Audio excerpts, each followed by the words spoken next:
Okay, so it's February now, and I need to get these videos finished and move on to my other ideas. So, top 3 anticipated games of 2016. Go! Oh, and I'm Nick RP Green, WYSIWYG, or some of that crap like that.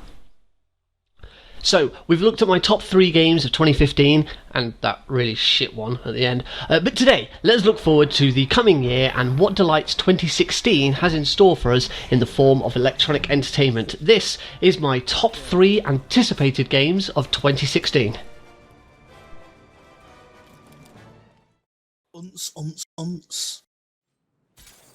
So Batman, we had a rough year together last year, didn't we? Arkham Knight was a massive pile of poo, or at least the PC version was. The kind of poo that you can comfortably wander through if you have exactly the right boots, but after an hour or so, you come to the realisation that you're just wading in poo, and it's not as fun as said provider of poo said it would be. And you have to pay up front for the exclusive dirt in your eyes. To say I was disappointed in Arkham Knight would be a bit of an understatement, so what I really need is some restored faith in the Batman video game combination. Boom! Enter the developer behind The Walking Dead and Tales from the Borderlands, and holy franchise snatch! You've got 2016's Batman, a Telltale series. I've explained before my love of The Walking Dead, which was quite surprising, seeing as I didn't previously like point-and-click adventures, and I hadn't watched or read any other Walking Dead material. I know, shoot me. But Telltale's story of an apocalyptic survival grabbed my attention and tugged at my heartstrings in a way I never expected a video game could.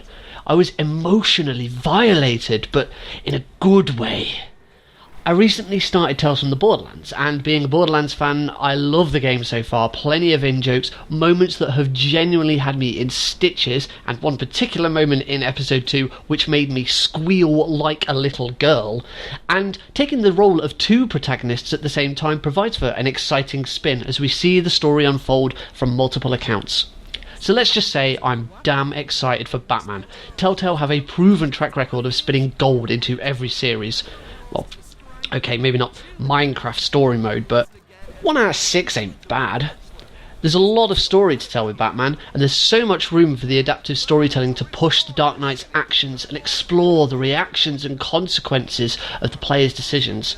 I hope they go grittier too and really capture the grim, gothic appeal of the character. Let's see some deaths and mental scarring that's enough to put the player themselves into Arkham Asylum. It's amazing how many genres I really don't enjoy, only to later find one game from that genre that I have a bloody good time with, and then start to think about how we could have babies together, or at least, start with coffee. Just like point and clicks, I've never really been into turn-based strategy games. I played a bit of Advance Wars, sure, but I've only ever played 1 game of Civ, 1 game of Total War, and I've never even touched Might and Magic. The first time I ever played Xcom, Enemy Unknown, was before its release at a gaming convention in Manchester, at a Play Expo for those who are familiar with it. I remember liking the idea of the game, but thought the serious tones, with what I considered to be a rather comical design of alien enemies, particularly that of the Thin Man. I finally gave the game a proper crack after picking it up in a Humble Bundle, and I was quickly hooked. With a bit more context, I grew to appreciate the game's art direction, and revelled in commanding my unit with accuracy and determination. No man was left behind. My troops were my family. I watched them grow. I watched them fight. I couldn't bear to see them die. I'm hoping to relive that fantasy with XCOM 2, which is very close to release, February 5th, which may or may not have already passed. Depends when I actually get this video out. The interface and gameplay mechanics look to further expand on an already solid base. The setting puts a nice spin on the story, having you attacking an Earth already ruled by a prior invasion, and the graphics look slick and detailed. Finally, being a PC exclusive means we're guaranteed to not receive a shoddy port of a far superior console version. Not that I'm specifically having a go at the first XCOM, just the PC market in general these days. So, where the first one had a few bugs and optimization problems, we should see a much more stable and user-friendly platform designed specifically for the PC. Let's get killing whatever the hell these cool as hell snake-looking things are. Look at them!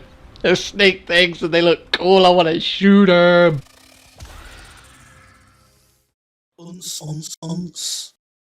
I'm going to hate myself for saying this bit, and you're probably going to hate me too.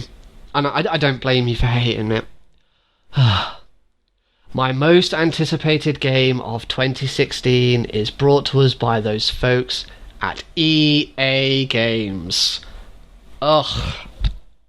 Oh, that felt awful. It's made by DICE too. That kind of feels bad, knowing how many Battlefields they've churned out and what they did with Star Wars Battlefront, though I blame EA more for that one. Anywho, Mirror's Edge Catalyst comes to us in May, and I am really excited to finally get a new Mirror's Edge game. I used to do parkour. Did you know that? At uni, I was the health and safety officer for the Lancaster University Parkour and Tricking Society. Now I'm unfit and I'm trying to remedy it with a New Year's gym membership. This is all your fault, League of Legends. Sorry, where was I? I've been interested in parkour and free running since I was a teenager. I joined a group at uni, I've trained in France, I even wrote an essay and an exam paper on it for my theatre degree's dance and physical theatre unit. Yes, I did dance at theatre, shoot me. And I never get tired of watching the start of Casino Royale, which is incidentally my favourite Bond film. So, despite the sometimes clunky, repetitive nature of the first Mirror's Edge, I really liked it. In fact, I would say it's easily in my top 20 games of all time. We'd never seen a game quite like the first Mirror's Edge, and for everything that didn't quite work in the game, every stumble and trip and clumsy death, there was a whole lot more that did work. Catalyst has promised a more fluid free-running experience, and the decision to create an open world complements parkour's freedom of movement with an unrestricted environment. The combat looks much tighter, addressing one of the major gripes of the original, and the gameplay looks like more of the same, but much better and much slicker, which is all I really want. If the first game was an experiment, a prototype, this one should be the final model, with all the bells and whistles attached and in good working order. I just wish it hadn't taken nearly 8 years to get back out of the lab. 2 quick special mentions, and I'll try and keep them brief. Firstly is my least anticipated game of 2016, and that game is Minecraft. On whatever platform it's going to be released on next. Since its first release in 2011, there has been a release of Minecraft every single year. There's been 12 different versions of Minecraft over the last 5 years. We get it. Minecraft sells everywhere. I don't care about it being released this year on the 3DS or the new Nintendo NX console for Chrome OS or hell, even the Nokia N-Gage. Seriously, at this point I would not put it past them. Also, at first I was joking about this, but we already know that they're bringing out Minecraft Education Edition this year, which, no, don't get me wrong, that is a great idea. I love the idea of using Minecraft and using video games as a teaching tool. I'm just sick of seeing another copy of Minecraft being advertised online, advertised in the game shops, then it's sold, then it's reviewed, then it's discussed on social media, and on and on and on. Just for disclosure's sake, I do actually like Minecraft. Honestly, I really do. I'm just sick of seeing it.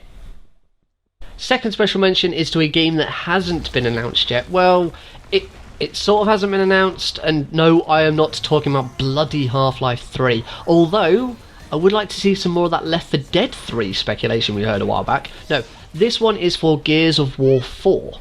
I'm hoping for, and looking forward to, a PC version announcement. I don't own an Xbox One, I don't have any desire to purchase an Xbox One, and I would love to play Gears again. I'm really looking forward to playing the Ultimate Edition, because that is hitting the PC soon, and I'm hoping that it does well enough to see that Epic wants to make the next instalment for us PC players too. Please, Epic, give me Gears of War 4. So 2016 looks to be pretty good. There's loads of other games that I haven't mentioned that are coming out too. You've got The Walking Dead Michonne, Far Cry Primal, We Happy Few, The Last Guardian, Pokemon Go, Cuphead, that looks great. So hopefully it'll be a good year. Plus there are many more games that haven't even yet been announced. We'll have to wait and see. Let's hope it's a good year with less of that poor AAA publisher practice and more quality video games and some good old Steam sales. I make bugger all making these videos. I live off Steam sales and humble bundles, so don't judge.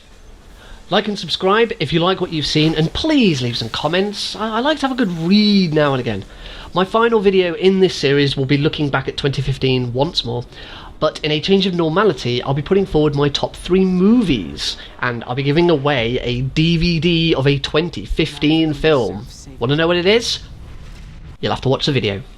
If you haven't checked out the previous videos in this series, you can do so at the links above. But until next time, bye bye.